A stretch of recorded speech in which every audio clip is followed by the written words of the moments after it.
We can just start them up at the same time and have a look at the boot up.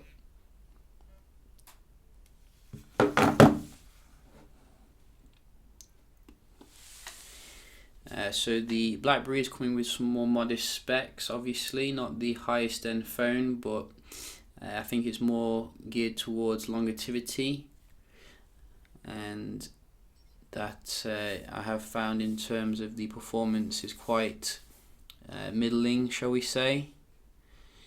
You can see Samsung is up and operational very fast. We do get some nice funky noises though from the KEYone here. Let's just have a look at the speed then of both devices. So we're just going to open up some apps. First things first, you can see how bright the display is on the Samsung. That is something very apparent actually. I wish they'd used a more brighter display on the Blackberry. So see here, so it looks like the Blackberry is just behind the S8. This is an Exynos S8, so probably the best you can get with the UFS 2.1. A little bit faster on the Word for the Blackberry, and nice and snappy for the going into the dialer, etc.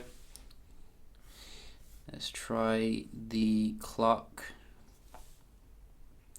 So you can see TouchWiz still is a little bit slow here compared to a device which is very stock-like. It does have a little bit of Blackberry's skin, but you can see, I mean, that is pretty incredible. I didn't think that the little KEYone here could keep up with the latest Samsung on modest specs. Just imagine if they'd have put a Snapdragon 835 in there. I mean, then we'd be seeing a proper beast Blackberry device. But overall, I'm quite impressed, I gotta say, for the basic apps. I would go as far as to say that I think the Blackberry actually won there. We're just going to move on to the games as well. I have fully up-to-dated the Samsung, so there's no issues with the updates, and you can see both of them loading the game here, roughly the same. I think the Samsung a little bit faster with that one.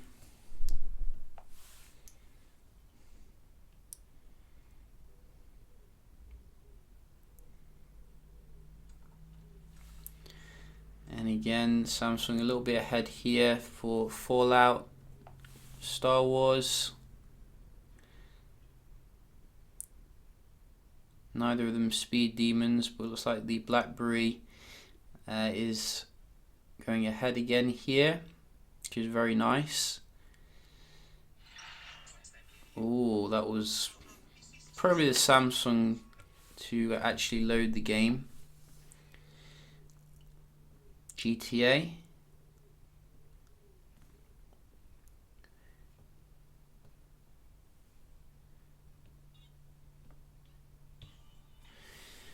So Samsung has issues with this game, so maybe the Blackberry will win one. There you go. You see, this will never load on the Samsung, but I gotta say I'm quite impressed overall in terms of the basic apps. I think it just, to me though, it just demonstrates how good it could have been if it had a more flagship processor. We're just gonna have a look at the Wi-Fi. So just start with Samsung here. I think I'm on the wrong Wi-Fi place. So you can see we have auto selected differently. I did notice this time. And what are we on here? There you go. So nice and fair. And you can see solid scores coming from Samsung here. What can Blackberry do? And we do have some Blackberry pop-ups telling me that the security is fair.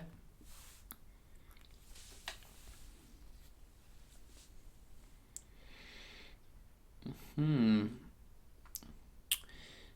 you can see this performance seems to be hamstrung by the processor here, which is a bit of a shame really, you know, given the good overall day-to-day performance.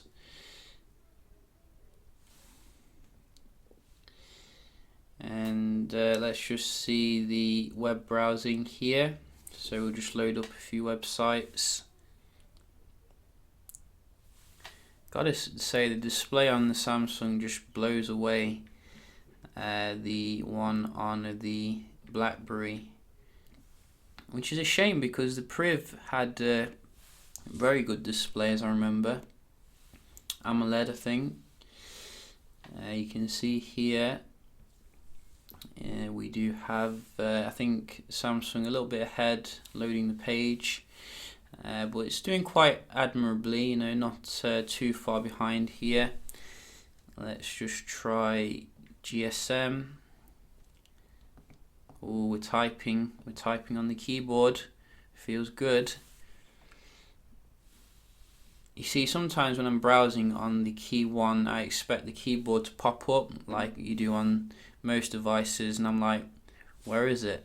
And then, oh yeah, you have to type here, and it is actually quite refreshing. So we're just checking out this one. You can see a little bit snappier here on the left, which is nice, but actually going into it, I think Samsung is the winner overall, and that is probably to be expected here. Loading the adverts a little bit faster as well. So you can see, I think Samsung's catching up now. What about the multitasking? Can the 3 gigs of RAM hold everything in memory? Just try these apps here. So I've done them back to front, I know, but we will straighten things out a little bit. Oh, it's kept this one in memory, this one reloaded, so 1 point to the KEYone. Both kept that in memory. And again, a slight reload on the Samsung there, but not a huge deal. I think the KEYone's doing quite well here overall in terms of the memory management. There doesn't seem to be too much in the way of lags. It seems to be keeping up with Samsung pretty well. How can it cope with the heavy games? You see both of them reloading the games here, which is not what I would expect from Sammy, but I think it does reload a bit faster than the KEYone, which you can see is still reloading the game.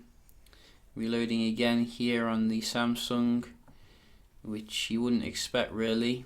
I'm sure it was better than that when I first got it, but the KEYone you can see is also reloading. So both of them could do improvement here, I think, with the memory management. They are supposedly, well, the Blackberry is definitely a productivity device, and if you can't, oh, it kept that one in memory, which is good. We'll give it a point there.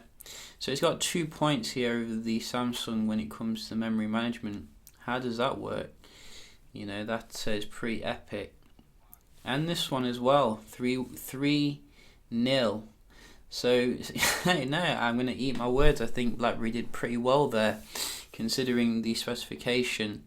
You know, I think yeah, they've done pretty good on some modest specs, but overall, you know, I think most people are going to be enthralled by the Samsung here. Let's just be honest. In terms of the build quality, it just feels so much futuristic compared to the Blackberry, which feels a little bit, you know, going back into 2010. Don't get me wrong, it's a solid build quality, but they could have put a much better display here, I think, on the device overall, coupled with you know, more future-proof processor. Really, I think unless you are a hardcore keyboard die-hard kind of thing, I probably wouldn't recommend it over what you could get for the same price. You know, you could get you know, last year's flagship, you could get this year's flagship for a little bit more money. But if you are looking for, the BlackBerry experience with the keyboard, etc., it's probably the only phone worth recommending at the moment in terms of, it's running the latest software, it's got good battery life, decent overall performance, and it's a BlackBerry at the end of the day. No, you don't see many people carrying these, and you'll definitely stand out. So yeah, just a quick little comparison here, review between the BlackBerry KEYone and the Galaxy S8. If you've got any questions, do let me know. Hope you enjoyed the video, and I'll see you in the next one. Cheers.